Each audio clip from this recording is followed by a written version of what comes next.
In the hospital, they have a job to do. Most of the time with a very severe burn, everything causes pain. Everybody that comes through the door is going to bandage you, is going to take blood, or help you to the bathroom. All of that is painful. When a peer supporter comes in, it's like, oh, they're not going to hurt me.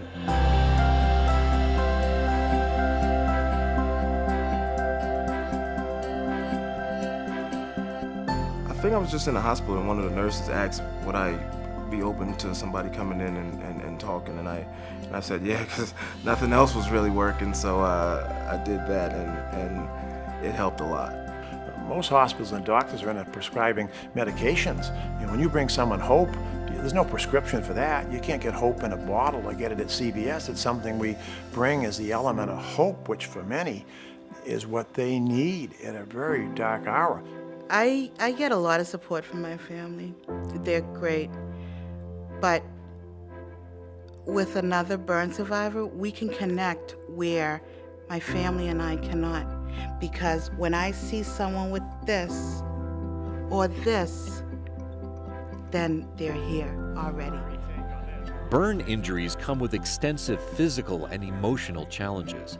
Talking to other people who have survived a burn can help.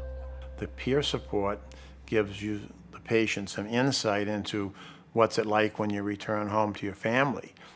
George Passati was burned over 85% of his body in a house fire in 1979. He has been a peer supporter for decades, answering tough questions and bringing hope. How long will I be out of work?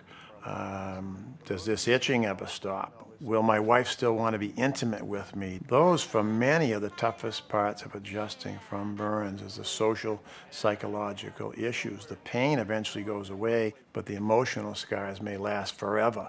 So that's why peer support is so important in getting the patient to realize they're not alone. So how does peer support work? At Spaulding Rehabilitation Hospital here in Boston, they have a group of burn survivors who meet the first Tuesday of every month. But peer support also happens one-on-one. For many people, it starts with an in-hospital visit by someone like George or like Diana Tenney. All right, you guys are going to chat.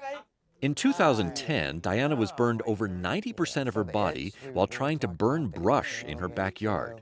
Shortly after she left rehab, she started offering a listening ear to other burn survivors, and she's since become a trained peer supporter. Last time we talked on the phone, you were talking about the stiffness that accompanies a burn. Burn recovery is complicated, but the peer support message is simple. I have been where you are. I know what you're going to have to go through because I have been through all of that myself. So we know you can do this, that you can get back to your life and get back to your family and live a good life. Andres Cruz was burned by an explosion on the job. In the early days after his injury, he wasn't interested in talking to anybody, even though his doctor, Dr. Jeffrey Schneider, thought it would be helpful for him. I'm a very stubborn person, very stubborn. But when he mentioned it to me, I was completely blocked. I was in pain. I don't want to talk to nobody. Andres didn't feel ready to talk yet. So Diana made a gentle approach. I said, can I just stick my head in? Give him my card so he'll know we're available. She said, sure. I said, I'm Diana. I'm a burn survivor. And I said, there is a peer support meeting next Tuesday night. We would really like to see you if you feel like it and if you feel comfortable doing it. And he smiled and shook my hand, and that was our first peer support visit. When I talked to Diana for first time, was just like having a glass of water when you're thirsty, because this is not easy.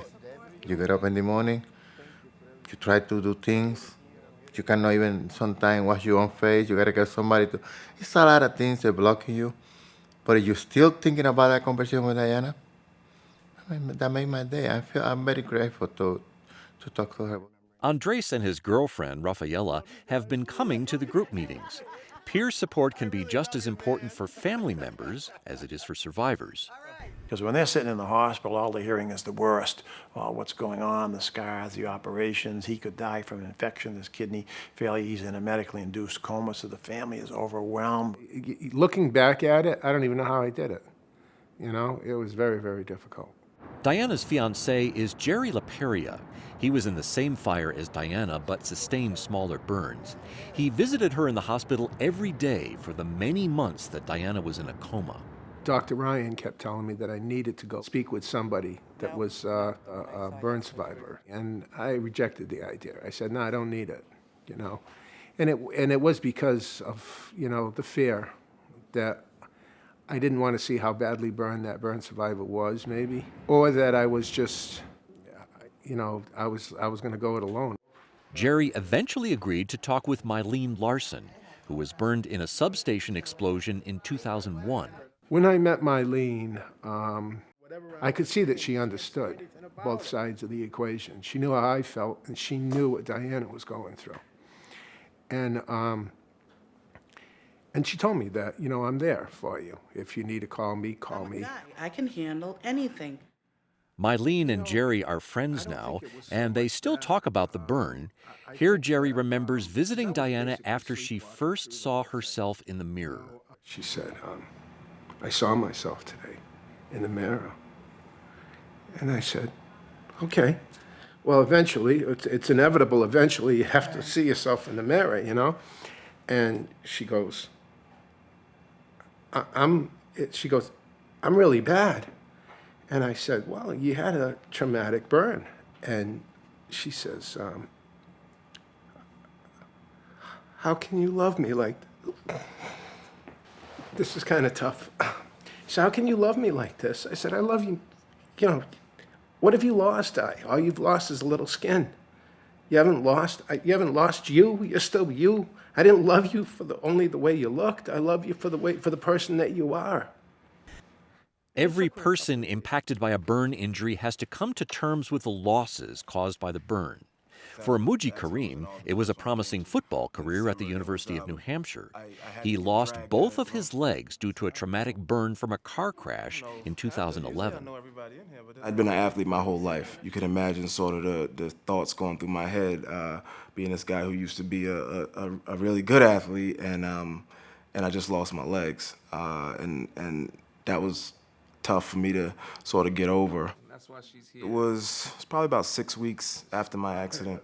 I was in a pretty low place, and George Posadi came to see me, and I'm thinking it's another doctor coming in here, telling me everything's gonna be okay. But as we got to talking, I realized we had a lot in common, and I actually remember I was smiling and I was laughing, and that was the first time in 6 weeks that happened, and the visit sort of gave me a little bit of hope in a situation where I really needed it.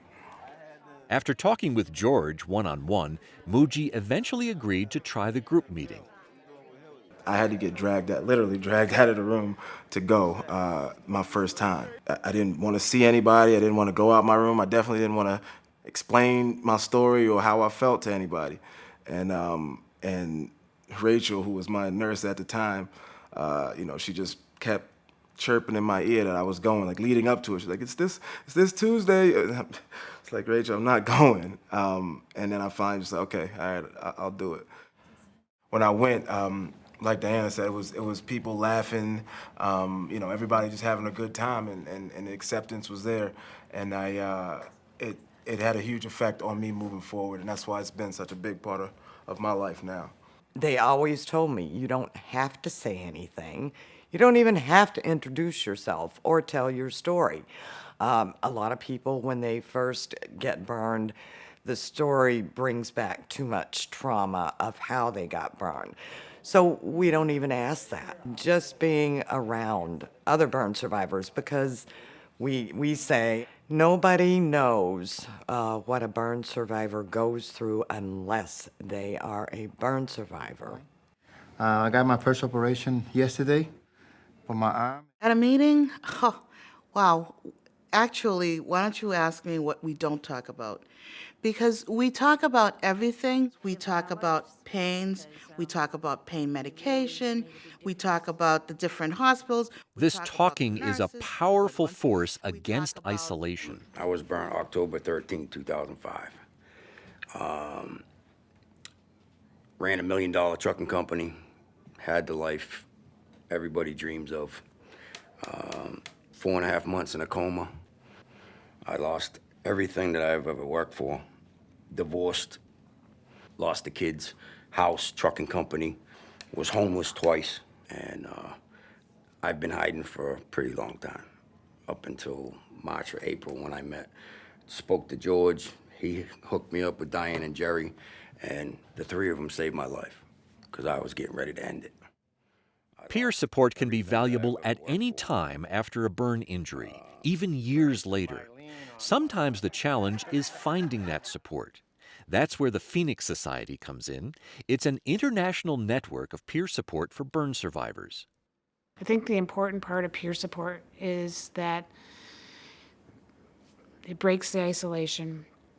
It provides a different perspective than your own on what recovery is. Amy Acton is the Phoenix Society's executive director. She was burned in an electrical accident at the age of 18, and she worked for years as a nurse on a burn unit. We've walked the road, and we can reach back and help somebody take that next step. And it's very individualized. Wherever you are is okay. You're part of the community whether you have an 80% burn or a 5% burn, whether it's a hidden burn or a visible burn. The Phoenix Society trains survivors and family members to become peer supporters through a program called Phoenix SOAR, Survivors Offering Assistance in Recovery. They're committed to reaching every burn survivor who needs support, no matter where they are. The resources today for burn survivors are countless things that are available that weren't available in 1979. There are chat lines and web lines and books and Phoenix Society newsletters and webinars and support meetings. There's no need for anybody to suffer in silence. And there's always the telephone. Hi, Rick. George Passati calling you back. George, Diana, Mylene, and trained peer supporters all around the country are willing to talk to people on the phone almost any time. As you know, eventually the pain levels will get better. So I encourage you to, hang in there. I think talking with a burn survivor, Mylene gave me the strength to carry on. I know that I'd bug her sometimes. I'd call you up when, you probably didn't want to, oh no, not him on the phone again, but, For those burn survivors who are ready for more, the biggest support meeting of them all is the annual Phoenix World Burn Congress. The best part of being burned is going to the World Burn Congress. Oh my God. It's a joyful international conference hosted by the Phoenix Society every year. It's like meeting a brand new family that you never knew you had. And what could be better than that? Especially with what you're going through personally in your own life, with your burns and everything else. Some of the most challenging situations are for some people who've had really devastating injuries, and it's hard for them to imagine that they'll have a life that they'll want to live. And then to have someone come along who clearly has been through something comparable, and then they can talk about it and they can see with their own eyes this person is living a life that's meaningful to them, and they have relationships that can be transformative for people who are really struggling. I'll never forget the first time she came into my room. She came in all bubbly and she says, "You've been stuck in this room too long. We're going for a ride." She would say, "Look at me. I have been through what you have been through.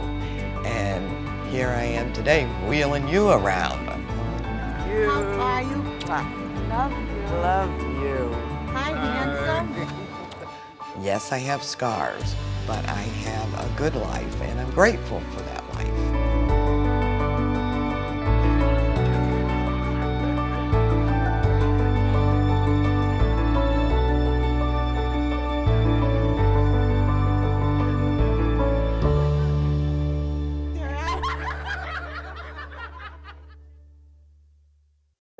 If you think peer support can help you, a family member, or a friend, please reach out to the Phoenix Society by phone at 1-800-888-2876 or on the web at phoenixsociety.org. This video was produced by the Boston-Harvard Burn Injury Model System in collaboration with the Phoenix Society for Burn Survivors and the Model Systems Knowledge Translation Center. We'd like to offer our sincere appreciation to Andres Cruz, Muji Karim, Jerry LaPeria, Mylene Larson, George Passati, Diana Tenney, and the members of the Burn Survivors of New England Tuesday Night Support Group for allowing us to share their stories.